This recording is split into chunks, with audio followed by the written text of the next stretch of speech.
ఎవరు నాయనా నీవు? ఎందుకింత ఆవేదన పడుతున్నావు? జీవిత పరమార్థం తెలుసుకోలేక ఆర్తి పడుతున్న అంధం. జీవితానికి పరమార్థం అంటూ ఒకటి ఉన్నలుగుతున్నావా? లేదా స్వామి,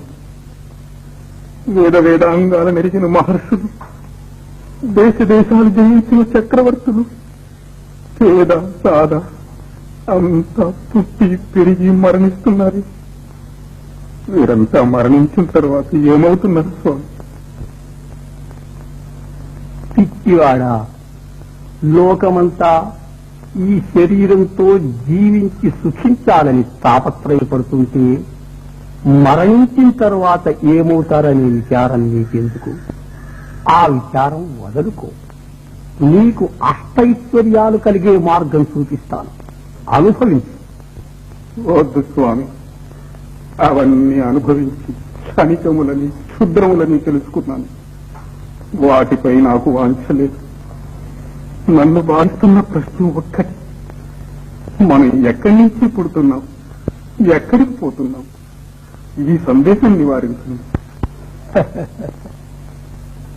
ఈ రహస్యం తెలుసుకోవటానికి దేవతలకే సాధ్యం కాలేదే మానవులకు సాధ్యమవుతుందా? మీ వంటి మహానుభావులే సాధ్యం కాదంటే మాకు దిక్కెవరు స్వామి? నేను ఈ దుఃఖభాజనమైన సంసారంలో కృషించి జనన మరణ ప్రవాహంలో కొట్టుకుపోవలసిందేనా? మానవుడికి తరుణోపాయం లేదా స్వామి? లేకే నాయనా, ఉంది. ఈ శరీరం విద్యలు రెండుతోనూ పుట్టింది. సంసార యాత్రకు మోక్షయాత్రకు ఇదే సాధనం. అవిద్యచే మోహితులమై కనిపించే ఈ జగత్తు సత్యము నిత్యము అనుకొని దుఃఖభాజనులమై సావు పుట్టుకల కుమ్మరిసారెలో తిరుగుతున్నాం. ఇదంతా అనిత్యమని, ఈ నాటకానికంతటికీ కారణమైన మహాచైతన్యం వేరే ఉందని, అది నిత్యము సత్యమని తెలుసుకొని ఆ ఆత్మానుభవం పొందాలి. అదే జీవిత పరమార్థం. ఆ ఆత్మానుభవం నాకెట్లా కలుగుతుంది స్వామి? భక్తి మార్గంతో కొందరు, జ్ఞాన మార్గంతో కొందరు సాధించారు. కానీ జీవన్ముక్తికి రాజయోగమే సులభోపాయమని పెద్దల మతం.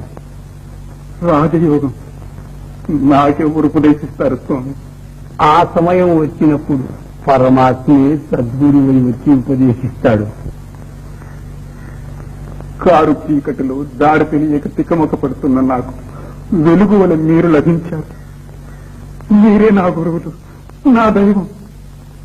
ఆ యోగ రహస్యం నాకు బోధి సత్యస్వరూపం చూపించండి.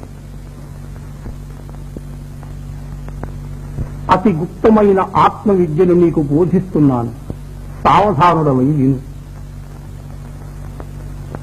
రసాన్ని కట్టేస్తే కాని స్వర్ణం కానట్టు మనస్సును కట్టివేస్తే కాని సత్యము కనిపించదు. మనస్సే మన బంధానికి మోక్షానికి కారణం. మనస్సును స్వాధీనము చేసుకుంటే మనకు స్వాధీనము కానిదే లేదు. ఆ సాధనే యోగమంటారు. సాంగయోగాన్ని క్రమంగా సాధించి చిత్తవృత్తుల నడచి సమాధి స్థిరుడమైనప్పుడు నీ మనస్సుకు అనంత శక్తి కలుగుతుంది. అప్పుడు నీవు చేయలేని కార్యమే ఉండదు. నిన్నింతవరకు తన చేత చిక్కించుకొని ఆడించే ప్రకృతి నీ స్వాధీనమవుతుంది. మోక్షం అంటే అదేనా స్వామి? కాదు నాయనా, అది మోక్షానికి మొదటి మెట్టు. ఆ అనంత శక్తి ప్రలోభానికి మోసపోక సుస్థిర చిత్తుడవై ధ్యానిస్తే స్వయం ప్రకాశము, సచ్చితానందమయము, శాశ్వతమునైన స్వస్వరూపానుభవం కేవల జ్ఞాన రూపంగా నీవు అనుభవిస్తావు. తత్వమసి అంటే అది. అప్పుడు నువ్వు నేను ఒకటి. అదే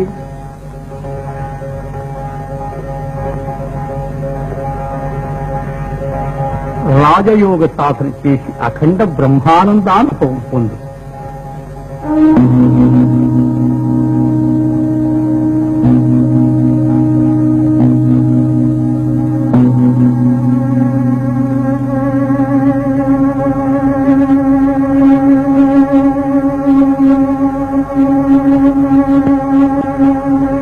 గురు బ్రహ్మ గురు విష్ణు గురుదేవో మహేశ్వర గురు